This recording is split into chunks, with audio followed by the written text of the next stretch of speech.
Setelah pesta teh berakhir, Putri Agnes kembali ke kastil dengan selamat. Setelah dia berhasil memenangkan hati Marchioness Melville, sosok berpengaruh besar di kalangan sosial ibu kota, reputasinya bukan lagi hal yang perlu dikhawatirkan. Meski dia bangga karena pesta tehnya berjalan dengan baik, sebagian dari dirinya tetap mengkhawatirkan sang Marchioness. Wanita itu tampaknya sangat terluka oleh ucapan ceroboh Viscountess Grey. Berani-beraninya wanita sebodoh itu mengusik Kyloku. Kylo mengganggu anak-anaknya katanya. Tidak tahu malu pun seharusnya ada batasnya. Namun, pasti ada saja orang yang mempercayainya. Agnes sudah mengambil langkah lanjutan yang tepat agar mulut semua orang terkunci. Jika ada yang buka mulut tentang kejadian hari ini, Agnes berjanji akan menemukan dan menjatuhkan hukuman padanya. Marchioness juga adalah orang yang berkemauan kuat. Dia pasti akan segera melupakan kejadian ini. Agnes tenggelam dalam pikirannya dengan ekspresi serius. Begitu dia kembali dari pesta teh, para pelayan datang menemuinya. Sepertinya mereka baru saja berbincang ringan dengan para wanita seusianya di rumah kaca kekaisaran. Dan topik pembicaraan terpenting hari ini adalah pesta dansa peringatan hari berdirinya negara. Para pelayan itu mengabarkan bahwa putra mahkota akan berpasangan dengan Dame Diana Lennox. Dan ini membuat mereka penasaran, lalu bertanya kepada Agnes dengan siapa dia akan berpasangan. Tatapan Agnes langsung meredup. Dia mengusir para pelayan dengan alasan sakit kepala, lalu ditinggalkan sendirian untuk berpikir. Bagaimana bisa aku melupakan hal ini? Keesokan harinya, Agnes mengenakan seragamnya dan pergi ke kantor komandan Kesatria Hitam. Dia berniat mencoba peruntungannya dengan Kylo. Selain itu, dia sangat rindu karena sudah lama sekali tidak melihatnya, karena Kylo baru kembali dari misi panjangnya. Kylo yang sedang duduk menanyakan alasan kunjungan Agnes. Putri Agnes yang sudah duduk dengan nyaman di sofa, tersenyum sambil menanyakan misi untuknya.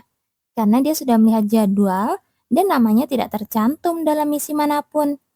Agnes ingin pergi menjalankan misi lagi bersama Kylo, jika bisa ke tempat yang penuh tantangan seperti sebelumnya. Namun jawaban Kylo sangat tegas. Untuk sementara waktu, tidak akan ada misi yang diberikan kepadamu. Apakah karena festival pendirian negara? Kylo mengangguk. Meski dia anggota Kesatria Hitam, status utamanya tetaplah seorang tuan putri. Dalam acara besar seperti festival negara, dia tidak bisa dikirim keluar ibu kota. Agnes bersorak dalam hati karena topik pembicaraan mengarah ke sana secara alami. Dia pun bertanya dengan pura-pura polos. Apakah komandan akan menghadiri pesta dansa festival pendirian negara? Alis Kylo berkerut seolah merasa tidak nyaman. Agnes tiba-tiba merasa ingin mengeluarkan kamera mini dari sakunya dan memotret wajah pria itu. Baginya, ekspresi apapun yang Kylo tunjukkan selalu terlihat seperti pemotretan majalah. Dalam novel, Kylo tidak pernah sekalipun muncul di adegan pesta. Tadinya, Agnes berencana pergi ke pesta dengan Damian. Tapi ternyata dia sudah berjanji untuk pergi dengan teman masa kecilnya. Jadi kali ini, dia berniat untuk mengajak Kylo. Namun, malah jawaban dingin yang didapatkan Agnes. Aku tidak tahu apa maksudmu menanyakan hal itu. Tapi jika Tuan Putri membutuhkan seseorang untuk dihina sebagai anak haram yang kotor di pesta dansa, sebagai rakyat kekaisaran, dengan senang hati saya akan hadir. Wajah Kylo sangat dingin, nada bicaranya yang penuh sindiran terasa sangat tajam. Agnes menangis dalam hati. Dia teringat akan ucapan kasarnya di masa lalu. Bukankah dulu dia pernah bilang bahwa orang biasa atau anak yang lahir di luar nikah dilarang masuk ke pesta dansa? Pikiran Agnes mendadak kosong, tidak tahu harus menjawab apa. Setelah misi terakhir, dia pikir mereka sudah menjadi sedikit lebih akrab. Tapi sepertinya itu hanya ilusinya saja. Bukan begitu maksud saya. Tapi setelah festival selesai, apakah saya bisa ikut misi lagi? Kylo nyaris tertawa getir. Sepertinya bagi Tuan Putri yang kekanak-kanakan ini, misi hanyalah sekedar perjalanan untuk melepaskan penat dari istana yang membosankan. Kylo tidak ingin berpikir terlalu dalam tentang masalah perempuan yang hidup di dunia yang berbeda dengannya itu. Ya, kemungkinan begitu. Kalau begitu, saya harap untuk selanjutnya komandan ikut bertugas bersama saya. Apakah itu memungkinkan? Kylo merasa baru sekarang dia memahami maksud Agnes. Tuan Putri Agnes sedang mencari kesempatan untuk menyalahkan dan menuntut tanggung jawab darinya. Dengan begitu, dia baru bisa lepas dari kesatria hitam. Lagi pula, di kalangan sosial, beredar rumor bahwa Tuan Putri Agnes bukan hanya menjadi ramah, tapi juga sudah mulai dewasa. Meski itu bukan karena dirinya, Kaisar mungkin akan berpikir demikian karena hal ini terjadi setelah dia ditempatkan di kesatria hitam. Kylo pun ingin segera melepaskan beban yang merepotkan ini. Baiklah, jika tidak ada hal lain lagi, silakan keluar. Agnes pun keluar dari ruang komandan dengan langkah lemas penuh penyesalan. Setelah Agnes pergi, Kylo duduk dengan raut wajah yang tampak lelah. Setelah kunjungannya ke kediaman Viscount, dia tidak bisa tidur nyenyak. Dia dipusingkan dengan bagaimana cara memenuhi permintaan Viscount Grey. Secara alami, dia harus memperkenalkan kakak-kakak tirinya kepada Tuan Putri Agnes. Namun kesempatan yang tepat tidak kunjung datang. Lagi pula, untuk sementara waktu, Tuan Putri Agnes tidak bisa dilibatkan dalam misi apapun karena adanya festival pendirian negara. Dan yang terpenting, Kylo sebenarnya tidak ingin memperkenalkan kakak-kakaknya kepada Tuan Putri. Meski kemungkinannya kecil, namun jika sampai salah satu dari mereka benar-benar menikah dengan Tuan Putri, Kylo menghantamkan tinjunya ke jendela untuk melepaskan stresnya. Pesta peringatan berdirinya negara adalah salah satu acara terbesar di Kekaisaran. Festival diadakan di seluruh ibu kota dan Istana Kekaisaran menggelar pesta dansa selama seminggu penuh. Dan dalam cerita aslinya, Agnes berhasil menyeret Raymond Spencer sebagai pasangannya. Tapi biarpun sudah merengek meminta berdansa, Agnes malah diomeli dan langsung meninggalkan pesta sambil menangis.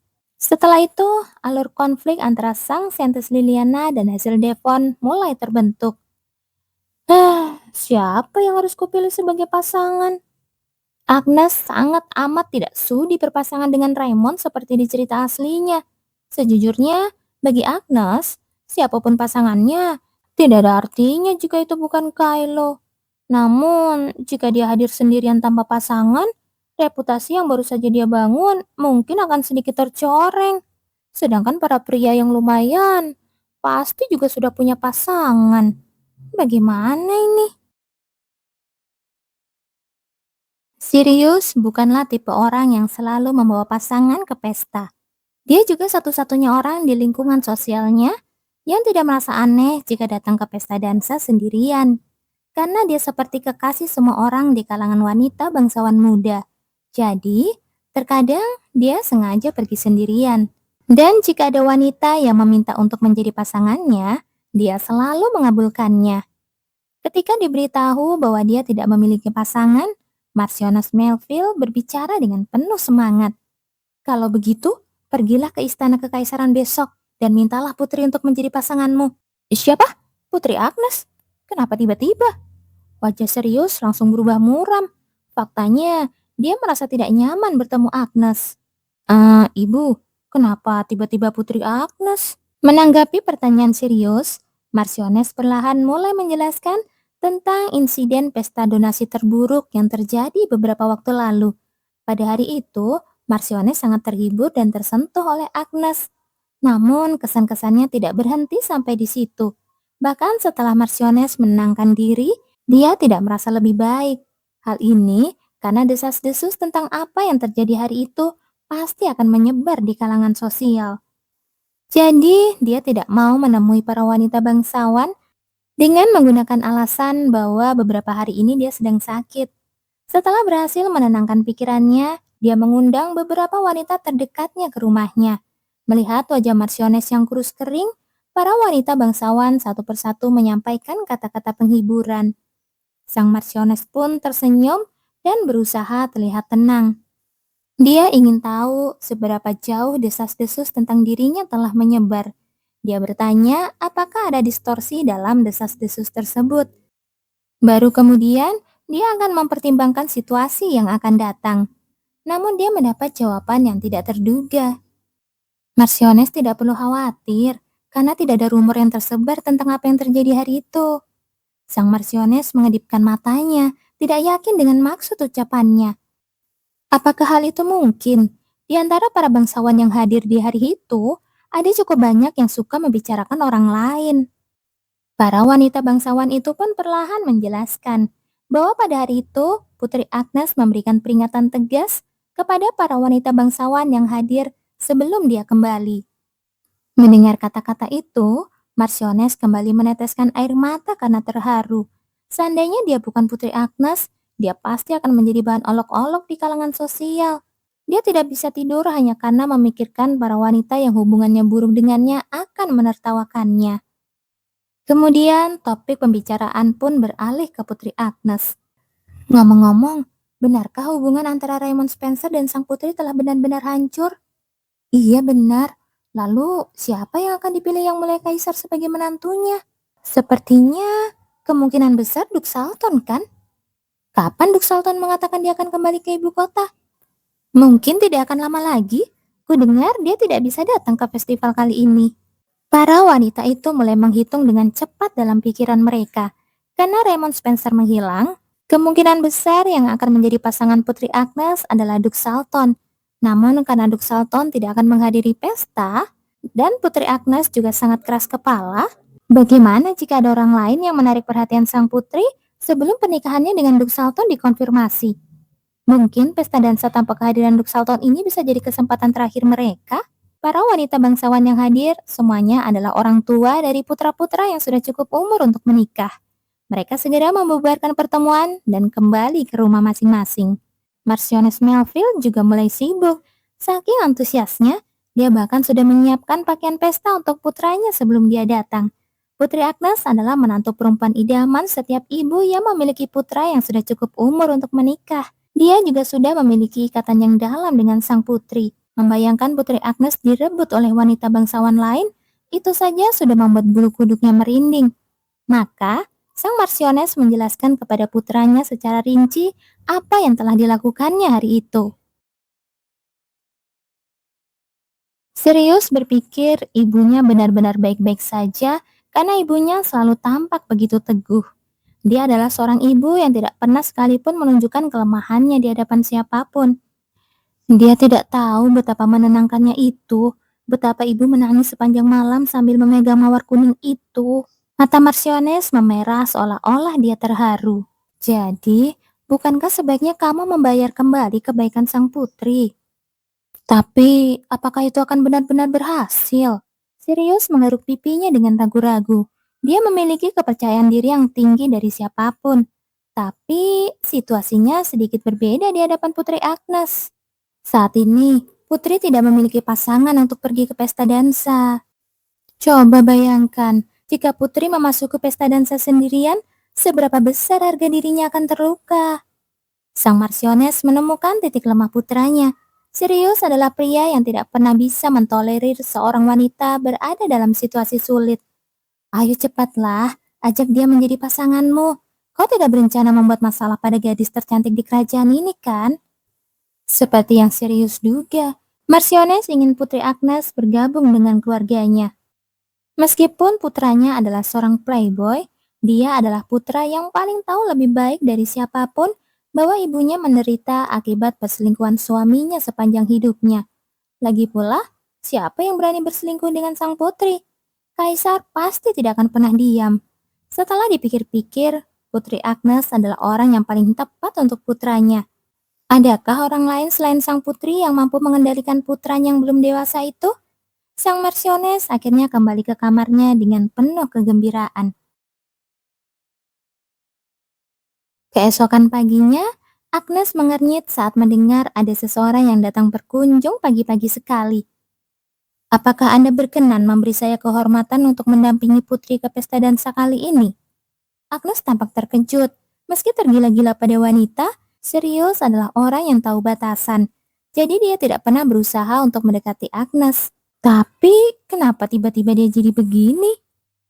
Saya dengar Anda telah memberikan dukungan kepada ibu saya yang sempat menghadapi pesta donasi yang merepotkan dan juga berbaik hati mengendalikan keadaan agar rumornya tidak menyebar. Jika Anda mengizinkan, saya ingin membalas kebaikan hati Anda dengan menjadi pasangan Anda di pesta pendirian negara.